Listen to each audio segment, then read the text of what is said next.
After 10 years of carrying my parents, I sat at their inheritance dinner under warm chandelier light and watched my dad hand everything to my sister Sienna back 1 week after disappearing for years. My mom's smile never slipped. She nodded and said, "She deserves it." The room smelled like rosemary and polished wood, like a celebration I hadn't earned. I didn't argue. I didn't cry. I set down the house keys and the power of attorney like I was clocking out for good. Then I handed Sienna my letter. She tore it open, read a few lines, and screamed, "You're joking!" 10 years earlier, I wasn't planning to move back home. I was finally building a life that belonged to me, not to my parents' emergencies. I had a steady job in healthcare, a small apartment I could afford, and a quiet routine that felt like freedom. Then my dad got sick in a way that didn't look dramatic from the outside. Not a headline kind of sick, the kind that shows up in small failures. He'd repeat the same question twice. He'd miss a payment he'd never missed. He'd snap at a nurse for doing her job. One afternoon, I got a call that made my stomach drop. He'd had a medical episode during a meeting, and the doctor said what nobody wanted to say out loud. He couldn't keep running things the way he used to. Stress could push him into something worse. 2 months later, my mom got hurt badly enough that she couldn't drive herself, couldn't lift much, couldn't pretend everything was fine. Suddenly, both of them were fragile at the same time, and the family business was wobbling right along with them. Bills didn't pause because your parents were scared. Payroll didn't wait because your mom was in pain. Families of residents didn't care about your feelings. They cared about safety, consistency, and answers. My sister Sienna was already gone by then, chasing a life that looked good in photos. She called when she needed money, and my parents called it supporting her potential. I didn't have potential in their vocabulary. I had reliability. Someone had to be able to sign. Someone had to be able to answer. Someone had to be allowed to make decisions when my parents couldn't. That's how I ended up sitting at a kitchen table in Charleston with a stack of papers, my dad staring at the pen like it was heavier than it should be. My mom's hand was shaking, not from weakness, from pride. They didn't say thank you. They didn't say, "I'm sorry." My mom just whispered, "You're the responsible one," like that was a compliment instead of a sentence. The power of attorney didn't make me powerful. It made me accountable for everything nobody else wanted to touch. I started paying attention in a way most people never have to. Payments, bills, insurance, contracts, staffing, complaints, compliance, overnight gaps in coverage that could turn into disasters. I watched numbers like they were heart monitors. 5,000 here, 10,000 there. A small mistake that could quietly snowball into bankruptcy. I quit my job. I moved back into the same room I'd outgrown years ago. And for a decade, I did what I was trained to do. I carried. I carried my parents through appointments and arguments. I carried the business through shortages and scrutiny. I carried everyone else's panic so they could keep telling themselves they were still in control. And the reward for carrying that long is always the same. People get comfortable. They stop seeing your effort. They start seeing your effort as the floor they're allowed to walk on. By the time Sienna came back, the family didn't see a daughter returning. They saw a story returning, and my parents have always loved stories more than truth. Sienna came back on a Tuesday like she was returning from a vacation, not a decade of disappearance. One suitcase. One bright smile that still worked on strangers.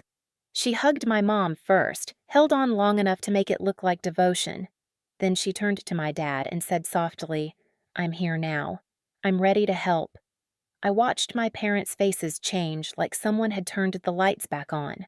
My dad stood taller. My mom's voice got sweeter. In the span of one afternoon, the last 10 years stopped being the years I kept them afloat and became the years they survived while waiting for the right daughter to come home. That first week, Sienna didn't ask about the hard parts. She didn't ask how many staff we'd lost in the worst months or what it took to keep families from pulling their loved ones out. She didn't ask why I looked older than my age. She asked where the best light was in the main lobby for photos. The next morning, she rode with my dad to one of our care homes. Not to learn, to be seen. She wore a blazer like a costume and smiled at residents the way you smile at a camera. My dad introduced her to the staff like she'd been there the whole time. "This is Sienna," he said proudly. "She's the future." I stood behind him holding a clipboard with real problems on it, the kind that didn't fit into a caption. A nurse caught my eye, confused, then looked away like she didn't want to get involved. That's how it starts, not with screaming, with everyone quietly deciding who matters. By Friday, my mom had hosted a welcome home dinner with relatives who hadn't checked on her in years. They clinked glasses and talked about how brave Sienna was to leave and how mature she was to return. My mom kept repeating one line like it was scripture. She learned so much out there. She's bringing it back to us. They rebranded her absence into an investment. They rewrote every late-night call for money into professional development, every missed holiday into working hard. The truth didn't stand a chance because the truth isn't flattering. The truth makes people feel guilty. Stories let them feel proud. Then the practical changes started, small but sharp. An email thread about a partner meeting didn't include me. I found out because a family asked why I wasn't there. A scheduled call with a vendor was moved without telling me. I only noticed when the bill came in higher and the approval line wasn't mine. One afternoon, I walked into my dad's office and saw Sienna sitting at his computer. She clicked through documents like she belonged there, like she'd earned the right. When she noticed me, she smiled too quickly and said, "Dad said I should start learning the numbers." I looked at my dad. He didn't meet my eyes. He just said, "It's time. You've done enough. Enough." Like my decade of carrying had an expiration date he could choose. Like my work was a temporary bridge meant to be removed the moment someone prettier stepped onto the road. That night, I heard my mom in the kitchen, voice low but firm. "We need to do this the right way," she said. "Make it official. People need to know she deserves it." I stood in the hallway listening and felt something inside me go still. It wasn't heartbreak anymore. It was clarity. They weren't planning a transition. They were planning a coronation, and they were going to do it in front of witnesses so I couldn't stop it without looking like the villain. That's when I understood what the next week was going to be. Not a family reunion, a setup. I didn't confront them that night. Confrontation was what they expected from someone emotional, someone sloppy, someone who could be painted as jealous. I'd spent 10 years solving problems that could shut down a care home if you got them wrong. I wasn't about to walk into their trap with empty hands. The next morning, I went to work like nothing happened. I checked in with the nurses. I reviewed incident reports. I sat with a resident who always forgot the day and always remembered my face. I smiled, answered questions, nodded through Sienna's bright ideas about refreshing the vibe, and let my parents believe their story was going smoothly. But behind that calm, I did what I'd learned to do in every crisis. I separated emotions from infrastructure. When you run elder care, the real business isn't the paint on the walls. It's trust. It's consistency. It's the standards families rely on when they hand you someone they love. It's the systems that keep mistakes from turning into tragedies. And over the years, I'd built those systems with my own hands. Not as a power play, as survival. I called Dr. Mercer the retired physician who'd been quietly mentoring me since the worst months. He didn't ask why my voice sounded flat. He just said, "Come by this afternoon." We met in a small cafe downtown Neutral Territory where nobody could eavesdrop and twist my words later. He listened while I laid out the pattern Sienna back one week, already being placed above me. Emails rerouted, meetings held without me, my parents planning something official. He didn't look shocked. He looked tired. Families do this, he said. They reward the story, not the sacrifice. Then he slid a card across the table. Not a dramatic move, just practical. A contact for someone who helped organizations formalize quality standards without tying them to family ego. That's the shift I made. Instead of trying to fight my parents for a title, I focused on protecting what actually mattered: the care model, the training, the oversight routines, the reporting structure, the relationships with community partners who trusted our standards because I'd earned that trust over a decade. I had already started documenting those standards years ago because good care isn't guesswork. It's repeatable, it's teachable, it's measurable. I turned that into a formal program, a quality support framework that could stand on its own. Something that could be offered to any facility that wanted to meet a clear bar, regardless of who was playing CEO. I didn't call it revenge. I called it responsibility. The framework wasn't about taking anyone's property. Buildings are buildings. Anyone can own walls. What matters is whether the people inside those walls are safe, whether staff are trained, whether families get honesty, whether the place runs with integrity when the spotlight fades. So I put the program in writing in plain language: what support it provided, what standards it required, what happened if those standards weren't met, not punishments, just boundaries. If a facility refused oversight, the program would stop supporting it. If oversight stopped, partners who relied on that oversight would step back. And if partners stepped back, the everything my parents thought they could hand, Sienna would be worth a lot less than it looked on paper. Then I wrote my letter. Not a love letter, not a threat, a truth. I didn't list file names, I listed realities, payments, due bills, pending staffing ratios that couldn't be faked, and the difference between being handed a role and being able to carry it. I sealed it and set it aside, and for the first time in 10 years, I felt something that wasn't exhaustion. I felt prepared. The invitation called it a family legacy dinner, which was a polite way of saying I was about to be erased in public. My parents hosted it at home, the dining room staged like a showroom. Candles, linen, music low enough to feel classy, loud enough to drown out questions. My sister Sienna sat to my father's right, glowing like she'd been back longer than 1 week. I sat across from her close enough to see the tiny tremor in her hands when she tried to look calm. Dad stood with a folder in his hands, smiling the kind of smile that meant the decision was already made. He thanked everyone for coming. He talked about sacrifice, about family, about how hard the last decade had been. He even said my name, and for a split second I wondered if he might surprise me. Then he turned the folder toward Sienna. He didn't say it gently. He said it like an announcement: the properties, the accounts, the leadership, the future. Everything handed to the daughter who could sell a story, not the one who kept people safe. He looked at me once, almost apologetic, and said, "You've carried us long enough." My mother nodded like she was approving a performance. When a relative started to clap, she smiled wider, leaned toward Sienna, and said the words that cut cleaner than any insult: "She deserves it." I felt heat rise behind my eyes, but it didn't become tears. It became focus. In that moment, I understood what they wanted from me: a quiet smile, a graceful surrender, a daughter who would keep holding the weight even after being shoved aside. No. I pushed my chair back slowly.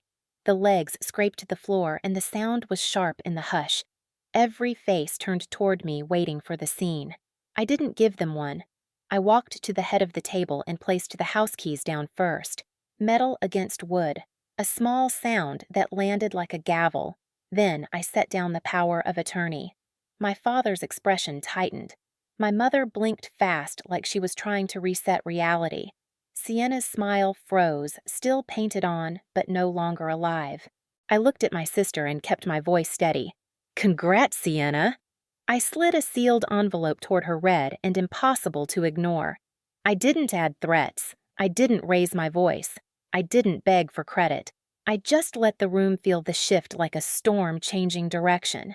Sienna laughed nervously, as if the envelope was a joke she could control. "What is this, a summary?" I said. "So you don't walk into this blind." My mom's chin lifted. "Rebecca, don't ruin tonight." I met her gaze without flinching. Tonight was ruined before I sat down. Sienna finally picked up the envelope, turning it over like it might bite. Her nails found the edge. She tore it open, and the room held its breath. Sienna pulled out the first page, and her eyes started moving fast, like she could outrun whatever was written there. The smile on her face didn't fade all at once. It cracked in stages. First, the corners stiffened, then her throat bobbed, then her breathing changed. My father leaned in, impatient. "It's just paperwork," he said, as if anything that wasn't applause didn't matter. Sienna kept reading. The candlelight caught the shine on her nails as her fingers tightened around the pages. She looked up at me once, quick and sharp, then dropped her gaze again, like she was afraid the words would rearrange themselves if she blinked. My mother reached for her wineglass with the calm of someone who thought she had already won. "See," she murmured, "Rebecca always makes things complicated." Sienna didn't laugh. She didn't nod. She just turned the next page. There was nothing dramatic in the letter. No threats. No insults. No legal language meant to scare people. It was plain. It was clean. It was the kind of writing you use when the truth is strong enough to stand on its own. I had laid it out the way I would lay out a care plan for a family in crisis. Here is what is due.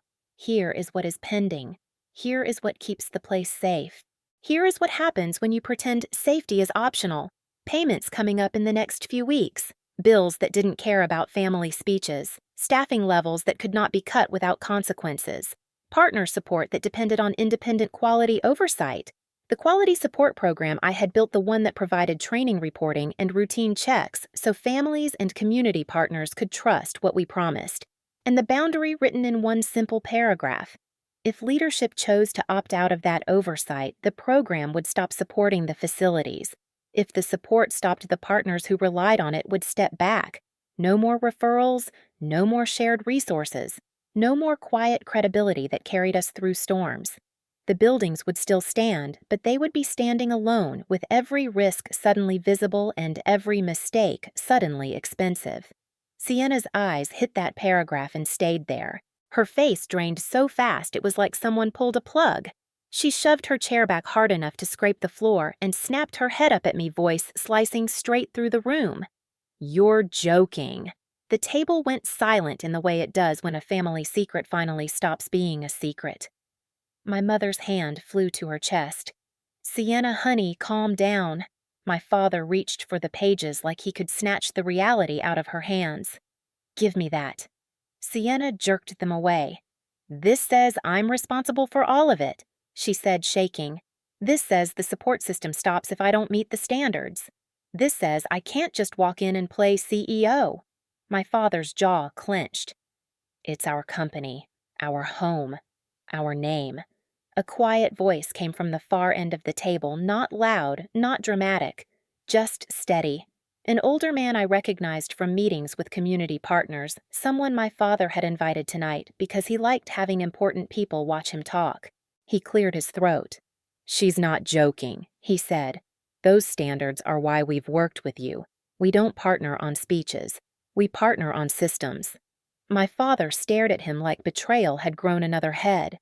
Sienna's eyes flicked around the room, searching for someone to tell her it was fine that she was still the star, that she could smile through it. But nobody moved. Even the relatives who had been nodding a minute ago looked down at their plates, suddenly aware that real responsibility doesn't clap back. My mother turned on me, her voice sharp with panic. "Rebecca, fix this. Take it back. Tell her it doesn't mean what it says." I didn't raise my voice. I didn't argue. I just let the truth sit there. "It means exactly what it says," I replied. "You wanted her to have everything. Everything includes the weight." Sienna's mouth opened, then closed. Her eyes were wet now, not from sadness, from shock. "Why would you do this to me?" I held her gaze, and for the first time I didn't hate her. I pitied the version of her our parents had built, the one who thought titles were the same as competence. "I didn't do it to you," I said. "I did it for the people who live under our roof, and for the staff who can't afford another fantasy." My father stood up so fast his chair nearly tipped. "You're trying to make us look like fools." I nodded once slow. "No. You did that when you decided love was a trophy you could hand out." Then I reached for the last thing I'd carried for them and let it go without flinching. "I'm done holding this together alone," I said. "Congratulations. Now you get to see what that actually means." Rebecca didn't storm out. She simply stepped away, and that choice did more than any argument could. In the days that followed, the family had to face something they'd avoided for years. Responsibility doesn't disappear just because you hand someone a title. Sienna was left holding decisions that don't fit inside a photo. Their parents were forced to learn that favoritism feels harmless until the reliable one stops absorbing the consequences. From this channel's perspective, the point isn't revenge. The point is boundaries that protect real people, especially the ones who can't speak up for themselves. Rebecca didn't sabotage anyone. She stopped being the invisible safety net and made the adults around her live in reality. That is what accountability looks like when you still care about doing the right thing. If you were Rebecca, would you have stayed quiet to keep the peace, or would you have set the keys down too? If you were Sienna, what would you do next? Learn the work, or run from it? And if you were the parents, what apology would actually matter now?